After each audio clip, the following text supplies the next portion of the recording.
कि आप सभी हमारे बीच उपस्थित हैं।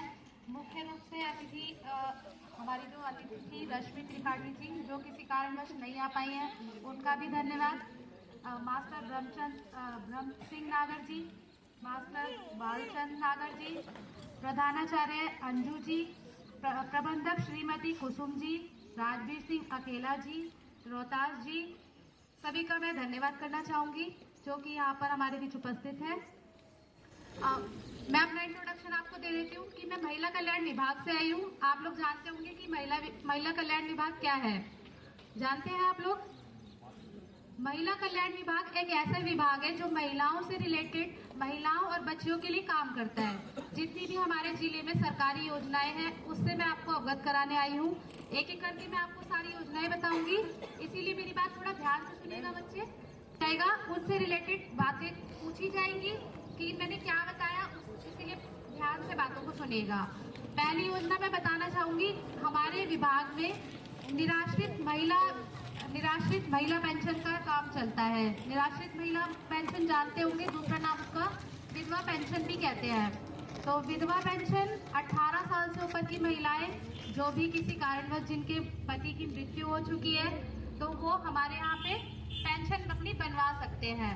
उसके लिए क्या क्या क्राइटेरिया चाहिए कि 2 लाख से नीचे की इनकम चाहिए और पति का मृत्यु प्रमाण पत्र चाहिए, बैंक खाता और फोटो, एक मोबाइल नंबर चाहिए। आप ऑनलाइन रजिस्ट्रेशन भी कर सकते हैं और हमारा ऑफिस जिला प्रोबेशन कार्यालय गौतम बुद्ध नगर नोएडा फेज 2 में, वहां पर आके भी कर सकते हैं। दूसरी योजना मैं बताना चाहूंगी आप लोगों को, कमला योजना के बारे में आपने सुना होगा, जो कि बेटी बचाओ बेटी पढ़ाओ योजना के अंतर्गत चल रही है। बेसिकली वो लड़कियों के लिए चल रही है, पर क्या है, वो योजना ऐसे बच्चों के लिए है कि परिवार में केवल 2 ही बच्चे होने चाहिए। 2 बच्चे हो, चाहे तो वो लड़का लड़की हो सकते हैं, चाहे वो लड़की लड़की हो सकते हैं, पर लेकिन लड़के लड़के नहीं हो सकते हैं। मान लीजिए किसी परिवार में 2 बेटियां हैं और 2 बेटियां हैं, उन दोनों को ही वो योजना का लाभ मिल सकता है, लेकिन क्या है, दोनों की उम्र 18 साल से नीचे होनी चाहिए। 18 साल तक वो योजना के पात्र है। और दूसरा ये है कि एक बेटा है परिवार में, एक बेटी है, तो बेटी को योजना का लाभ मिलेगा, बेटे को नहीं मिलेगा, पर 18 साल तक बेटी को पूरा लाभ मिलेगा। अब उसकी 6 श्रेणियां आती है, आप 6 श्रेणियां नोट करना। पहली श्रेणी आती है जन्म पर, पहले पैसे मिलते हैं जन्म पर, जो कि 5000 रुपए की राशि मिलती है। का टीकाकरण पूर्ण होने पर मिलता है, जो कि 2000 रुपए की राशि मिलती है। तीसरा, जब बच्ची पहली क्लास में प्रवेश करती है तब मिलेगा 3000 रुपए। अगला है 6th क्लास में जब एंट्री करेगी फिर मिलेगा 3000 रुपए। उसके बाद जब 9th में बच्चा आएगा तो उसको 5000 रुपए की राशि दोबारा दी जाएगी। इसी तरह से 10th या 12th के बाद कोई डिप्लोमा कोर्स या डिग्री कोर्स करते हैं तो उनको 7000 रुपए की राशि दी जाती है।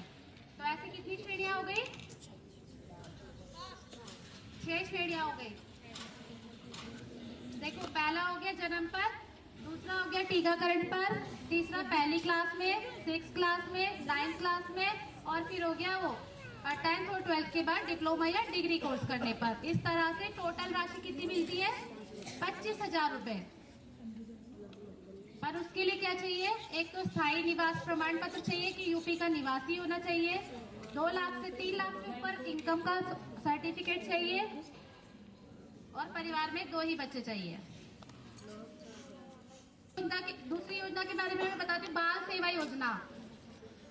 एक और योजना है हमारे पास, बाल सेवा योजना, जो कि जिस कोविड के दौरान या किसी अन्य कारणों से जिन्होंने अपने माता या पिता किसी एक को खो दिया है या दोनों को खो दिया है, तो ऐसे बच्चों को हमारे यहाँ हर महीने 2,500 रुपए मिलते हैं। तो आपके स्कूल में भी कुछ ऐसे बच्चे होंगे जिनके पेरेंट्स नहीं होंगे, तो अपना प्रिंसिपल मैम को बता देना, वो हमें बता देंगी, हम अपना नंबर देकर जाएंगे ताकि आप हमसे कांटेक्ट कर सको कि आपको कैसे फॉर्म भरना है उसके लिए। तो उसमें भी सेम क्राइटेरिया है कि 3 लाख रुपए इनकम का सोर्स चाहिए, स्थायी प्रमाण पत्र यूपी का होना चाहिए, और माता या पिता अगर कोई भी एक है तो उनके साथ संयुक्त फोटो चाहिए।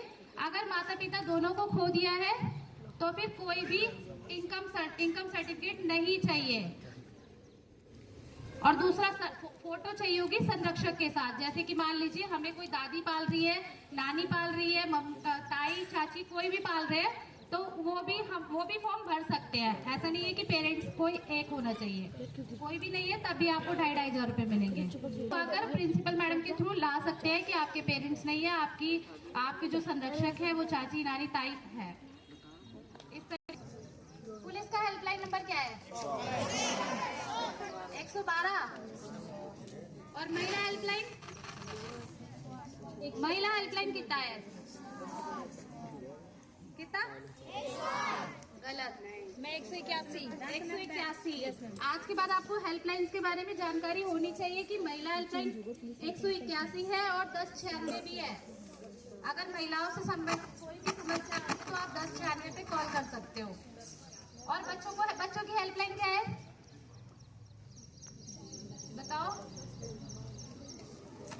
क्या हेल्पलाइन है बच्चों की? हाँ 1098 है। अगर बच्चों से रिलेटेड कोई भी आप लोगों को समस्या है तो आप 1098 पे कॉल कर सकते हो और उनको बता सकते हो कि हमें ये समस्या है। तो उसमें बच्चों से रिलेटेड सारी समस्याओं का समाधान किया जाता है। तो आज के बाद आप याद रखना, महिला हेल्पलाइन 181 और चाइल्ड हेल्पलाइन 1098। एम्बुलेंस बुलानी होगी तो क्या नंबर डायल करेंगे? 108 या 102 भी मिला सकते हैं।